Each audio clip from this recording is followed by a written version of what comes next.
guys! Welcome back to my YouTube channel. It's me, ang Madam na Negosyante, Tweety Bird. Well, for today's video, ay magbi-business series tayo ngayon. Dahil may nag-order ng 150 pieces! So, diba? Perfect! Guys, gusto kong magkwento. Gusto ko lang pong i-share sa inyo na hindi ko talaga ina-expect na unti-unti talaga bumabalik yung sinimulan kong business noon. Dati kasi guys, gumagawa talaga ako ng maraming ice candy. Kasi nagsusupply na po ako sa tindahan, sa karinderya, at saka sa kantin na pinagtatrabahoan ko noon. Pero nung dumating talaga yung pandemya, ayun, bumagsak talaga yung ice candy ko. Kasi yung mga tindahan, hindi na po napagpaiwan ng ice candy. Tapos yung mga karinderya, hindi na po nagpapaiwan kasi nagsara na po sila. Tsaka yung kantin, medyo humina talaga yung benta ko sa ice candy. Kasi natatakot talaga yung mga tao na magkasakit. Baka pagkamalan po sila ng may COVID. Kaya ayon, nalungkot talaga ako ng husto kasi nag-invest pa naman ako ng malaking freezer, yung upright, yung marami talagang layers, puno talaga ng ice candy yan. Pero ngayon, hindi na po ice candy ang laman kasi nagkaroon na po ako ng, sa awa ng Diyos, nagkaroon po ako ng munting sari-sari store. Kaya ayon, ang nilagay ko sa freezer ko ay yung mga bote na lang yung alak. Yung mga soft drinks na lang, hindi na po ice candy. Pero, nagpatuloy pa rin akong gumawa ng ice candy kasi hanggang ngayon, 9 years na po yung ice candy ko. Madaling salita, naputo na talaga yung business ko noon sa mag-supply ng ice candy. Kaya kung ikaw ay nanonood ka man sa video ko ngayon, sana kung nagustuhan mo to, sana mayroon na po akong maibigay na tips sa inyo na pag ma-follow mo lang yung ingredients ko, pwede ka na magsimula ng sarili mong business. So, ang i-advise ko sa inyo, mag-approach ka ng mga kapitbahay mo na mag-iwan ka, ganito, ganyan. So, sa mga eskwelahan, sa mga kantin, di ba? So, sa mga karinderya, mag-iwan ka, magtyaga ka lang. Ihatid mo, tapos kuhanin mo, yung mabenta, yun ang babayaran sa pinag-iwanan mo. Yun talaga ang technique para makabenta ka. Bali pong paunti-unti, basta palagi lang talagang may benta, di ba?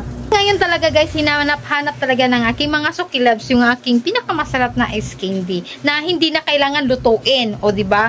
So, itong customer ko nga nag-order ng 150 pieces ay nakapag-order na siya ng 2 pieces. So, ngayon, balik pangatlong pieces na talaga siya nag-order at grabe, 150 pieces kaagad. Yung unang order niya is 50. Tapos, pagsunod ng order niya is 100. Ngayon, 150 pieces na. O, diba? Perfect! So, unti-unti na talagang bumabalik yung dati kong sinimulan, guys.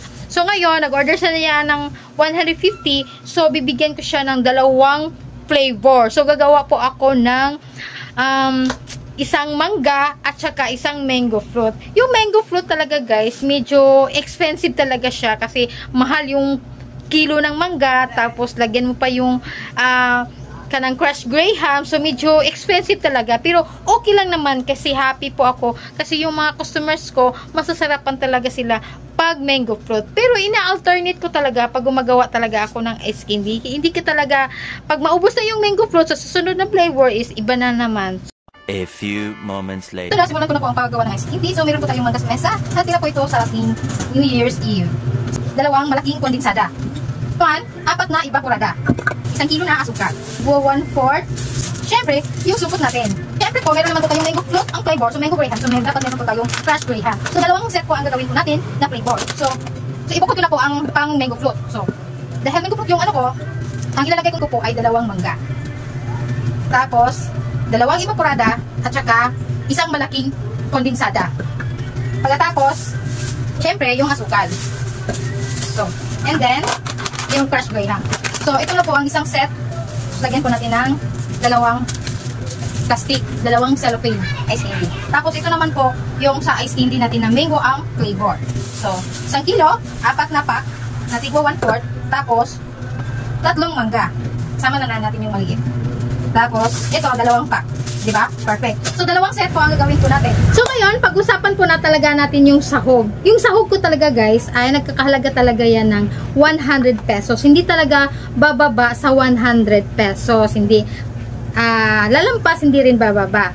So ngayon guys, magdepende talaga sa panahon kung anong season ngayon, kung anong season sa prutas. Mas maganda kasi guys kung gumawa ka ng iskindi yung season sa prutas like avocado, like mangga, kasi yung sa 100 medyo marami talagang mailagay mo ng sahog. Mas maganda kasi o mas masarap kasi pag maraming sahog, o di ba? So may mga panahon naman kasi talaga na makabili ka talaga ng mahal.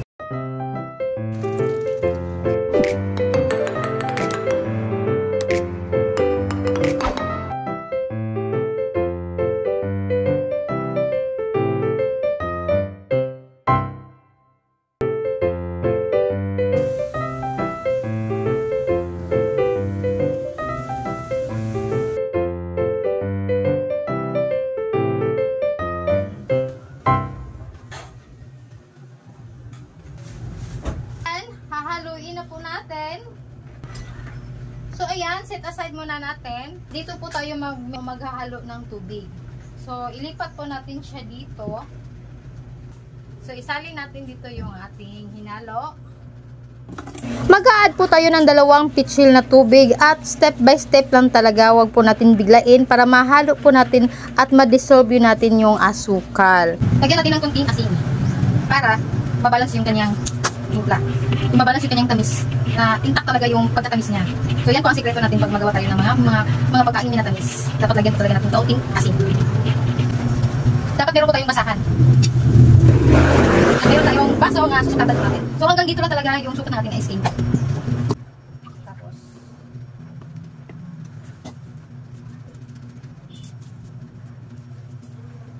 ganyan lang talaga kahaba guys ang ating ice candy at ibebenta po natin ito ng 5 pesos.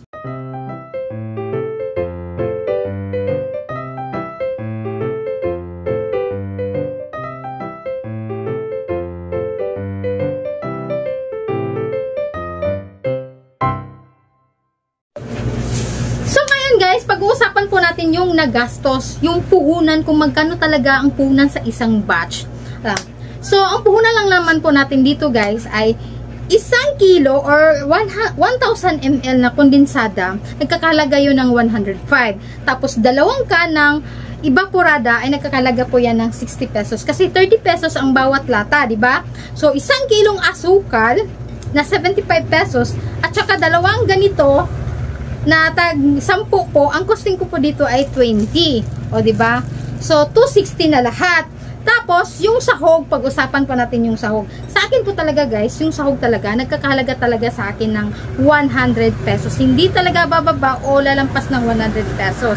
Basta yun talaga yung sahog ko. Kaya kung kayo ay mag-ice candy, i-ano nyo na lang po sa, halimbawa, medyo season talaga yun sa avocado ngayon. So, mag-avocado ka.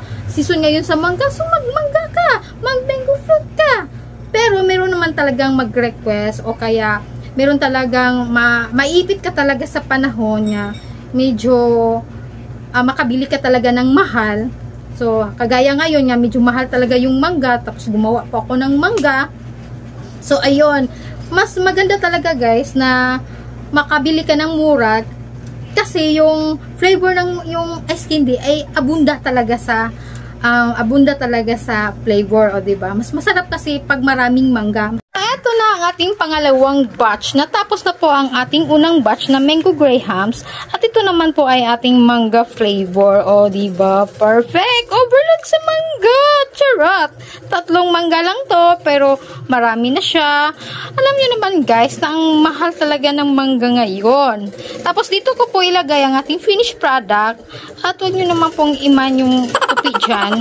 Tapos ito naman po ang ating imbudo na medyo mahaba-haba na talagang taon ito. Ilang years na kaya to. Tapos, ang ating baso na sukatan kung gaano po kahaba ang ating ice candy. Yung mga dilata dun sa dulo, mga wala na po yung laman. Itatapon na yan. O, diba? Perfect. At ito naman po ang ating 2 plastic. Yung unang batch talaga guys, hindi siya nakaubos ng 2 plastic. So, ito na lang po ang natira sa isa. Pero isa, side na talaga, wala na talaga. Pero dito, hindi ko po alam guys kung ilang piraso talaga ang laman nito sa bawat supot. Basta, unang batch ko talaga, naibilang ko talaga siya sa 150 pieces.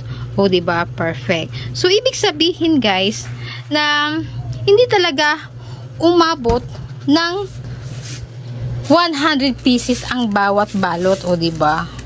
So, siguro sa tansya ko dito, siguro mga 80 something or 70 something. Basta, sa dalawang supo talaga, ito na lang talaga ang natira. Naubos na po yung isang supo, tapos ito na lang po, medyo konti, siguro mga 10 ata to. So, ayan. Nag-prepare po ako sa pangalawang batch ng 2 balot, o diba? So, hindi to talaga kukulangin. So, sobra pa to.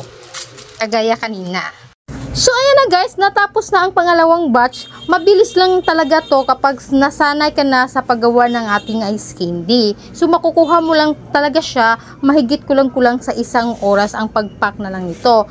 Ayun, so, binalot-balot ko na lang kaagad, dilagay ko po sa supot. Para pagdating ng kinabukasan guys, na matitigas na po ito, so madali lang talagang kuwanin. Hindi na po tayo mag-aksaya ng kuryente kasi isang dampot na lang natin yung supot, o diba? So, ayan na guys, nailagay ko na yung ice candy sa freezer at yung iba, yung ito na hinanda ko para sa order ay makikilagay lang muna ako sa aking lagayan ng ice cream, diba? Bukas lang naman to pipick upin to eh. 150 to, pero yung mango grahams ko nasa loob. So, bukas ko na lang kukuhanin dyan yung 50. At least, meron na po akong naibalot. Siguro, mga bukas ng hapon, matigas na to. So, ilagay ko po to sa ilalim ng lagayan ng ice cream. O, diba? Perfect.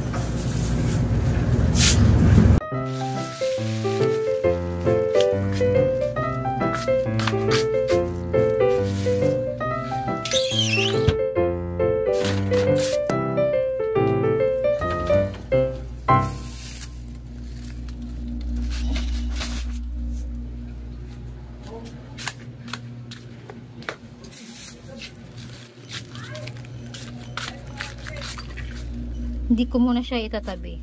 O siguro itabi na lang.